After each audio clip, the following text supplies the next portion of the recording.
السلام علیکم۔ Welcome to my channel Sid voice. اللہ پاک سے دعا ہے کہ اللہ تعالی ہم سب کے رزق میں برکت عطا فرمائے اور ہم سب کے گناہ کبیرہ اور صغیرہ کو معاف فرمائے، آمین۔ آج جو کہانی میں آپ کو سنانے جا رہی ہوں، یہ کہانی بالکل حقیقت پر مبنی ہے اور یہ واقعہ چند ماہ پہلے خود ہمارے ایک دوست کے ساتھ پیش آیا۔ ہمارے ارد گرد شہر بلکہ دنیا میں بے شمار ایسے واقعات ہیں جن کو سن کر انسان خطا ہو جاتے ہیں اور انسان بے یقینی کی دلدل میں دھنستا ہی چلا جاتا ہے۔ میری اور میرے دوست ساجد کی عادت ہے کہ ہم اکثر اوقات دور دور تک محفلوں میں شرکت کے لیے جایا کرتے ہیں۔ ربیع الاول کی بابرکت مہینے میں ویسے بھی یہ سلسلہ کافی بڑھ جاتا ہے۔ اس روز ہمارے گاؤں سے تقریباً 1 گھنٹے کے فاصلے پر بہت بڑی محفل کا پتہ چلا۔ مجھے ساجد نے آ کر بتایا کہ وہاں جانا ہے۔ یقینی بات ہے کہ میں نے فوراً ہی ہاں کر دی۔ میری ڈیوٹی ٹائمنگ دوپہر 2 بجے سے رات 10 بجے تک تھی۔ میں نے ایک دن پہلے ڈبل ڈیوٹی کی تاکہ گھر آسانی سے محفل میں شرکت کر سکوں۔ شاید قسمت میں یہ بات نہیں تھی کہ محفل میں شریک ہو سکوں۔ اچانک مجھے ایک گھریلو مجبوری کے تحت کہیں اور جانا پڑ گیا۔ ساجد کو بھی بتا نہ پایا، اسے بھی بعد میں فون پر مطلع کیا اور معذرت کی۔ اسے پتا تھا کہ واقعی کوئی مجبوری ہوگی جو میں نہیں گیا، ورنہ میں ہر مصروفیت چھوڑ کر محفل میں ضرور شرکت کرتا تھا۔ اس لیے ساجد نے برا نہ منایا اور میری معذرت قبول کر لی۔ بعد میں جو واقعہ ساجد کے ساتھ پیش آیا، یہ اسی کی زبانی سنیں۔ محفل کا ٹائم عشاء کی نماز کے بعد تھا۔ اگر ہم سب مل کر جا رہے ہوتے تو عشاء کی نماز اپنی مسجد میں ادا کر کے چلے جاتے۔ چونکہ میں اکیلا تھا اس لیے سوچا ٹائم پر ہی نکل جانا چاہیے اور نماز عشاء اپنی منزل پر پہنچ کر ادا کریں گے۔ میں نے بائک نکالی، والدہ کو سلام کر کے آیت الکرسی کا ورد کرتا ہوا گھر سے نکل آیا۔ ہم سب دوستوں کا معمول ہے کہ ہم راستے میں آتے جاتے فضول گفتگو کی بجائے درود شریف اور آیت الکرسی کا ورد کرتے ہوئے سفر کرتے ہیں۔ میں اپنے گاؤں کے روڈ سے گزر کر مین روڈ پر پہنچا تو وہاں مجھے ایک برقع پوش خاتون نے روکا اور شہر جانے کے متعلق کہا۔ عموماً میری اور ہم سب دوستوں کی عادت ہے کہ ہم عورتوں کو ہرگز لفٹ نہیں دیتے، ہاں البتہ کوئی بوڑھی عورت ہو تو ہم بخوشی بٹھا دیتے ہیں۔ اس وقت اندھیرا پھیل چکا تھا۔ میں نے سوچا کہ بیچاری نہ جانے کب سے سواری کے انتظار میں کھڑی ہے اور سواری پتہ نہیں کب ملے، اس لیے میں نے ان کو بٹھا لیا۔ ابھی چند منٹ ہی سفر طے کیا ہوگا کہ موٹر سائیکل کا چلنا مشکل ہو گیا۔ میں نے بریک لگائی، دونوں ٹائرز خود چیک کیے، سب کچھ درست ہونے پر دوبارہ سوار ہوئے اور منزل کی جانب چل پڑے۔ اس دوران میں نے درود شریف پڑھنا بند ہی نہیں کیا۔ برقع پوش خاتون خاموشی سے بیٹھی رہی۔ ہمارے آدھے سفر ختم ہوتے ہوئے راستے میں ایک وسیع قبرستان ہے۔ اچانک برقع پوش خاتون نے بائک روکنے کا اشارہ دیا۔ میں نے بائک روکی تو وہ خاموشی سے اتر کر قبرستان کی جانب چل دی۔ میں حیران تھا کہ یہاں کوئی آبادی تو ہے نہیں، پھر یہ عورت اس شہر خاموشہ میں کیوں گئی ہے؟ خیر میں درود شریف پڑھتا ہوا اپنی منزل کی جانب بڑھ گیا۔ میں نے جا کر نماز عشاء ادا کی اور پھر محفل میں شریک ہو گیا۔ میرے ذہن سے گزشتہ واقعہ نکل گیا تھا۔ رات 1 بجے کے قریب محفل کا اختتام ہوا اور رحمتوں بھری رات اپنی مدھم رفتار سے گزر رہی تھی۔ میں نے واپسی پر خود کو سردی سے بچانے کے لیے اچھی طرح پیک کیا اور مسجد کے گرم پانی سے وضو کر کے اپنے گھر کی طرف واپسی کی راہ چل پڑا۔ حسب معمول میری زبان پر درود شریف جاری تھا۔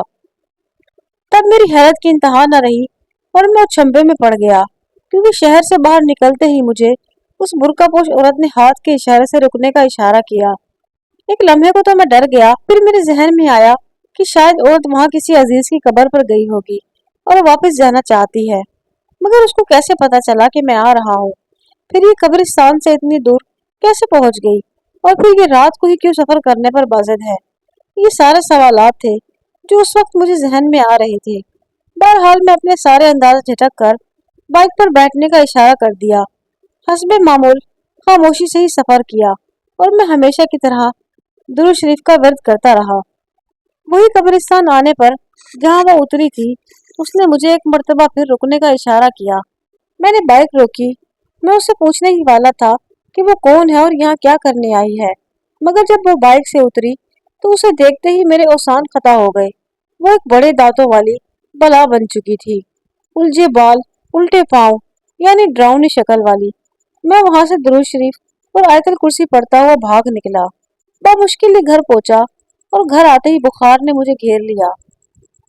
मैंने घर वालों को सारा वाकया सुनाया। सुबह उन्होंने डॉक्टर को बुलाया और साथ दूसरे गांव से एक आमिल को भी बुलाया। मैंने मना कर दिया कि दुरूद शरीफ की बरकत से मैं हर तरह की आफत से महफूज हूँ। आमिल के चक्कर में पड़ने की जरूरत नहीं, बस वहशत और खौफ की वजह से ऐसा हुआ है। इंशाल्लाह दवाई खाने से ये कैफियत जल्द ठीक हो जाएगी। इस वाकये को चंद दिन गुजरे थे कि साजिद मेरे पास क्लिनिक में बैठा था। मौसम काफी सर्द था और मगरिब होने में अभी थोड़ा टाइम था। ताहम हम उस रात वाले वाकये पर तबादला ख्याल कर रहे थे कि अचानक बाहर शोर उठा। मेरे असिस्टेंट ने आकर बताया कि एक आदमी इमरजेंसी की हालत में लेकर आए हैं। खैर मैं अपनी जगह से उठा और चेक किया। इतनी सर्दी में भी उसके पाथे पर पसीने के मोती चमक रहे थे और वो खौफ से कांप रहा था। मैंने वक्ती तौर पर उसे सुकून आवर दवा दी और उसके लवाहिकीन को सब्र और हौसले से बैठने को कहा। 2 से 3 घंटे बाद मरीज को होश आ गया।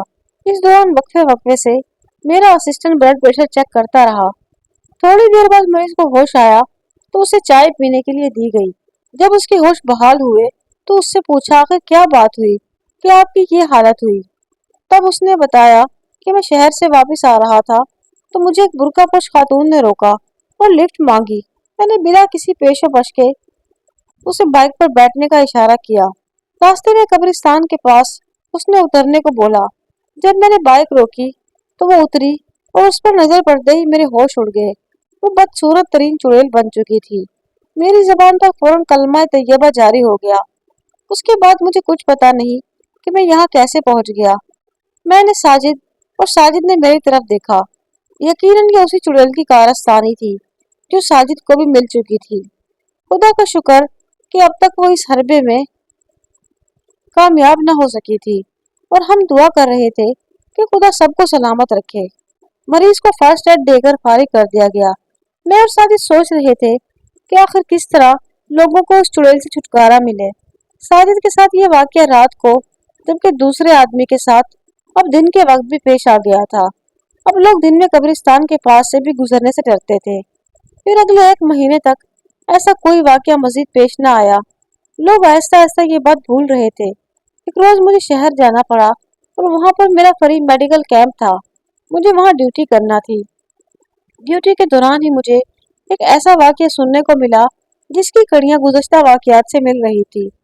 शहर के आसपास बहुत सी ऐसी जगह हैं जिनके बारे में पता चला कि किसी वक्त यहाँ बहुत बड़ा गांव था और फिर किसी आसमानी आफत से जमीन बोस हो गया। अब उस जगह कब्रिस्तान बन चुका है।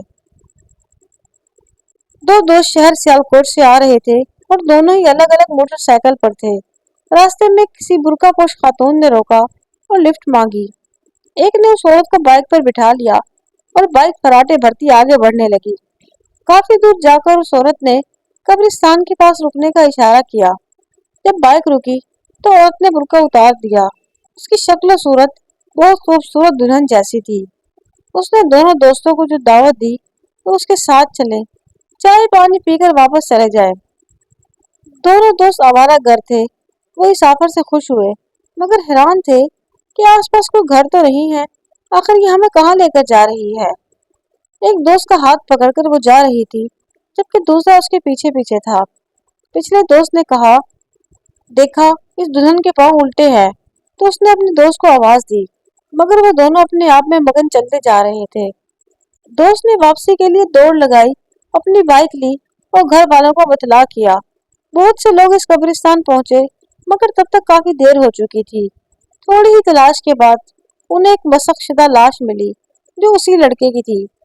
वो चुड़ैल अपनी मकसद में कामयाब हो चुकी थी। जब मैंने ये वाकया सुना तो मेरे तो रोंगटे ही खड़े हो गए। मैंने साजिद को शाम के वक्त ये वाकया सुनाया। उसने कहा, यकीनन दुरूद शरीफ की बरकत से हम महफूज रहे। अब तो उस चुड़ैल का खौफ लोगों के दिलों में बैठ चुका था। हर कोई इस तरफ जाने से भी कतराता था क्योंकि कई लोग उसका शिकार बन चुके थे। और यही नहीं, लोग किसी काम से इस तरफ न जाएं। बहरहाल पूरा गांव परेशान था।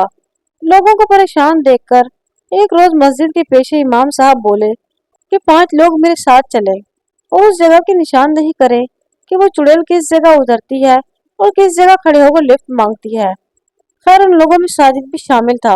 क्योंकि इसके साथ ये वाकया भी पेश आ चुका था। लोग मतलूबा जगह पर ले गए।